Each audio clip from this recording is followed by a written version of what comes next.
Bes, naniniwala ka ba na kung sino pa raw minsan yung mga taong nakangiti, nakatawa, masaya? Sila pa raw yung may matinding pinagdaraanan? Heto na, ang Laika Barista moments natin na pinamagatang tulad ng dati.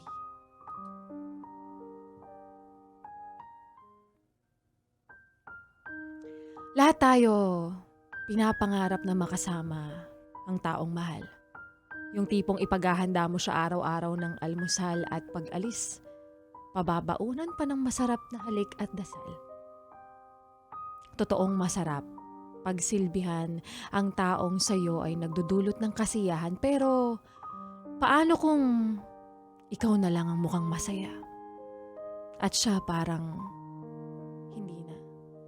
Yung tipong sunod ang araw na parang wala nang gana, napipilitang umuwi na parang hindi magkasama. Pinaghanda mo ng hapunan pero galit pa. Iniintindi kasi akala mo pagod lang galing trabaho, pero napapadalas ang pagiging mainitin ng ulo. Kaya napapatanong ka na lang din sa sarili mo kung deserve ko ba to? Bakit parang bumabaliktad yung mundo, yung dating sabik sa araw-araw at tawanan, napalitan ng bulyawan at sigawan? Ilang araw ko pa bang iiyak ang sama ng loob ko sa'yo?